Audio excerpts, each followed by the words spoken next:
नमः शिवाय दोस्तों, आपका स्वागत है। हिंदू धर्म में देवों के देव महादेव को प्रसन्न करने के लिए सोमवार का दिन सबसे उत्तम माना जाता है। इस दिन शिव जी के भक्त व्रत रखते हैं और विधि विधान से पूजा करते हैं। ऐसी मान्यता है कि सोमवार के दिन भोलेनाथ की पूजा, उपासना और उपाय करने से सभी तरीके के कष्टों से मुक्ति मिलती है और हर तरीके की मनोकामना की पूर्ति होती है। सोमवार के दिन भगवान शिव की पूजा करने पर दोगुने फल की प्राप्ति होती है। ज्योतिष शास्त्र में सावन के सोमवार के दिन कुछ उपाय करने से व्यक्ति के जीवन में सुख समृद्धि का वास होता है और कई तरीके के ग्रह दोषों से मुक्ति मिल जाती है। इस दिन अगर कोई व्यक्ति ये एक चीज शिव मंदिर से उठा करके घर ले आता है तो उसके सारे कष्ट दूर हो जाते हैं और सदा ही उसके घर समृद्धि से भरा रहता है। घर की तिजोरी भरी रहती है और इंसान की सारी मनोकामनाएं पूर्ण होती हैं। इसी के उपाय से कंगाल भी महाधनवान हो जाता है। साथ ही जानेंगे शिवलिंग पर बेलपत्र चढ़ाने का सही तरीका क्या है, भगवान शिव को प्रसन्न करने के लिए क्या चढ़ाना चाहिए और क्या नहीं। वैसे तो भोलेनाथ को खुश करना बेहद ही आसान होता है। श्रद्धा भाव से चढ़ाया गया सिर्फ एक लोटा जल ही शिव जी को खुश करने के लिए काफ़ी है, लेकिन महादेव को कुछ चीज़ें बिल्कुल भी पसंद नहीं है। ऐसे में अगर आप उन चीज़ों को शिवलिंग पर चढ़ाते हैं तो आपको भोलेनाथ का गुस्सा भी झेलना पड़ सकता है। तो चलिए जान लेते हैं सबसे पहले शिवलिंग पर क्या चढ़ाना चाहिए। अगर आप सोमवार का व्रत रख रहे हैं तो भोलेनाथ की प्रिय चीज़ों को चढ़ाना बिल्कुल भी ना भूलें।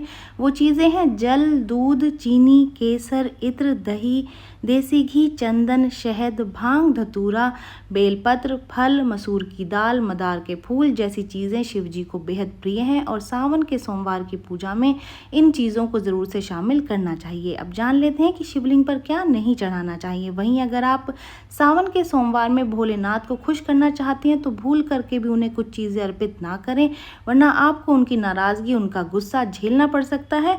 भोलेनाथ की पूजा करने के दौरान कभी भी तुलसी का पत्ता शामिल नहीं करना चाहिए। सावन के सोमवार पर शिवलिंग पर हल्दी चढ़ाने की गलती बिल्कुल भी ना करें। ये बात बहुत कम लोग जानते होंगे कि शिवलिंग पर नारियल का पानी भी चढ़ाया नहीं जाता है। तो चलिए आगे बढ़ते हैं और अब जान लेते हैं कुछ ऐसे उपाय जिनको कि सावन के दौरान करने से आपको बेहद ही फायदे मिल सकते हैं। सावन सोमवार के दिन शिव पार्वती का पूजन करने से उनकी सदैव कृपा बनी रहती है और वो प्रसन्न होकर के अपने भक्तों की हर मनोकामना को शीघ्र पूर्ण करते हैं।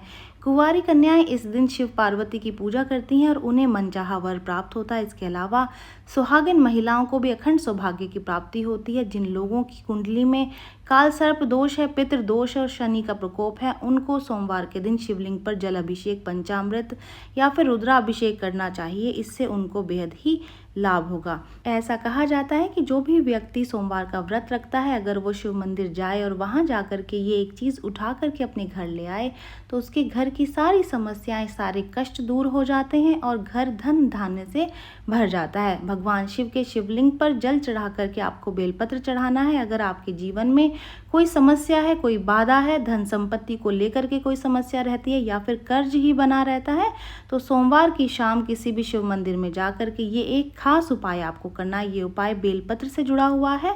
सोमवार की शाम या फिर शिवरात्रि की शाम को आप शिव मंदिर में जाएं और शिवलिंग को प्रणाम करके वहां चढ़ा हुआ एक बेलपत्र उठा लें। बेलपत्र से ये ज़रूरी नहीं कि जो बेलपत्र आपने चढ़ाया हुआ है आपको उसी को उठाना है। आप कोई भी बेलपत्र जो पहले से शिवलिंग पर चढ़ा हुआ है आपको उसको उठा लेना है। ध्यान रहे कि बेलपत्र खंडित नहीं होना चाहिए, कहीं से कटा फटा नहीं होना चाहिए, साफ सुंदर सा बेलपत्र होना चाहिए। ऐसा ही बेलपत्र आपको वहां से उठाना है। तो चलिए अब उपाय जान लेते हैं कि आखिर आपको करना क्या है।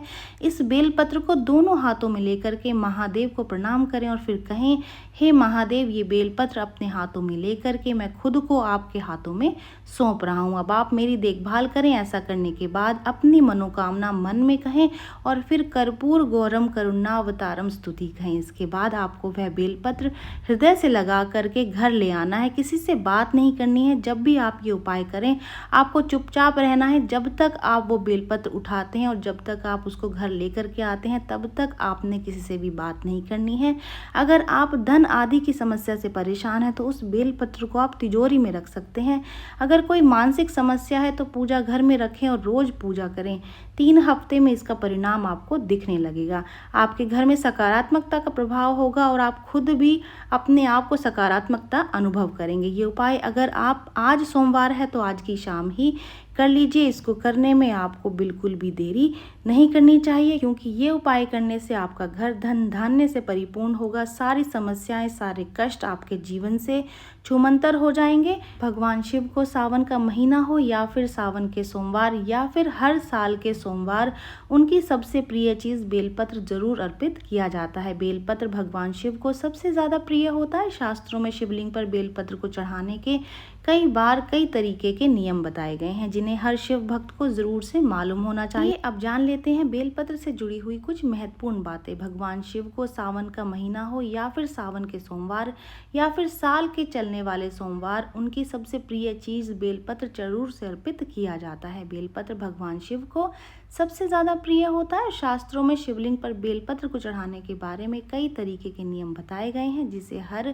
शिव भक्त को जरूर से मालूम होना चाहिए। आइए जानते हैं शिवलिंग पर कैसा बेलपत्र चढ़ाना चाहिए, शिवलिंग पर बेलपत्र चढ़ाने के क्या नियम है। तो चलिए सबसे पहले जानते हैं कि कैसा बेलपत्र नहीं चढ़ाना चाहिए। बेलपत्र को भगवान शिव को अर्पित करने से पहले ये ज़रूर देख लेना चाहिए कि ये कहीं से कटा फटा तो नहीं है। बेलपत्र की 3 पत्तियां ही भगवान शिव को चढ़ती हैं। आपके पास ज़्यादा बेलपत्र नहीं है तो चलेगा, लेकिन आप खंडित बेलपत्र बिल्कुल भी शिवलिंग पर ना चढ़ाएं। एक ही बेलपत्र की पत्ती चढ़ाएं, लेकिन वो पूरी तरीके से साफ सुथरी और कटी फुटी नहीं होनी चाहिए। बेलपत्र कितनी संख्या में चढ़ाएं ये भी जानना बेहद ही ज़रूरी है। वैसे तो भगवान शिव मात्र 1 लोटा जल से और 1 बेलपत्र चढ़ाने से ही जल्दी प्रसन्न हो जाते हैं, लेकिन सावन का अगर महीना चल रहा है या फिर सावन का सोमवार है या फिर सावन के सोमवार के अलावा साल के नॉर्मल सोमवार चल रहे हैं, तो आपको बेलपत्र ज़रूर से चढ़ाना चाहिए। ऐसे में आप शिवलिंग पर 11, 21, 51 और 101 बेलपत्र चढ़ा सकते हैं। बेलपत्र आपको कैसे चढ़ाना चाहिए, इसकी क्या विधि होती है, ये भी जानना बेहद ही आवश्यक है। भगवान शिव को हमेशा उल्टा बेलपत्र यानी कि चिकनी सतह की तरफ वाला भाग स्पर्श कराते हुए बेलपत्र चढ़ाना चाहिए। बेलपत्र को हमेशा अनामिका, अंगूठे और मध्यमा उंगली की मदद से चढ़ाएं। मध्य वाली पत्ती को काट करके शिव जी को अर्पित करें। बेलपत्र आपको कब तोड़ना चाहिए ये भी जानना जरूरी है। कुछ तिथियों को बेलपत्र तोड़ना वर्जित माना जाता है, जैसे कि चतुर्थी, अष्टमी, नवमी, चतुर्दशी और अमावस्या और संक्रांति के समय और सोमवार को बेलपत्र नहीं तोड़ना चाहिए। अगर आपको सोमवार को बेलपत्र इस्तेमाल करना है तो 1 दिन पहले ही तोड़ करके उसको रख लें। ऐसे में पूजा से 1 दिन पूर्व ही बेलपत्र तोड़ कर रख लिया जाता है। बेलपत्र कभी अशुद्ध नहीं होता। पहले से चढ़ाया हुआ बेलपत्र भी फिर से धो करके चढ़ाया जा सकता है। शिव जी को कभी भी सिर्फ बिल्व पत्र अर्पण नहीं करने चाहिए। बिल्व पत्र के साथ में जल की धारा जरूर से चढ़ाएं। इस बात का ध्यान रखें कि जब भी आप जल की धारा शिवलिंग पर चढ़ा रहे हो तो वो धीमी गति से गिरनी चाहिए।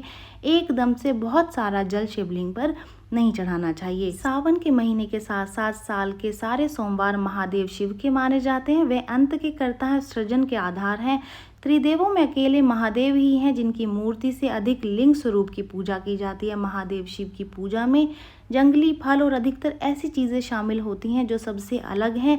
जैसे कि अन्य देवता की पूजा के लिए आपको चढ़ाने के लिए फूल चाहिए होगा, लेकिन शिवलिंग पर चढ़ाने के लिए आपको फूल नहीं, पत्ती चाहिए होती है। वह भी भांग, धतूरे और बेलपत्र की पत्तियां, इस तरीके की चीज़ें ही भगवान शिव की पूजा में लगती हैं। इसलिए शिव महादेव कहलाते हैं, क्योंकि उनकी पूजा के विधान बिल्कुल सरल हैं और सभी देवी देवताओं से अलग है।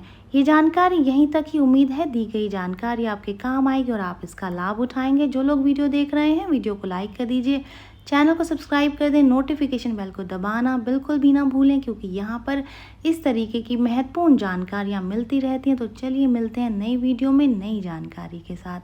जय शिव शंकर, जय भोलेनाथ दोस्तों।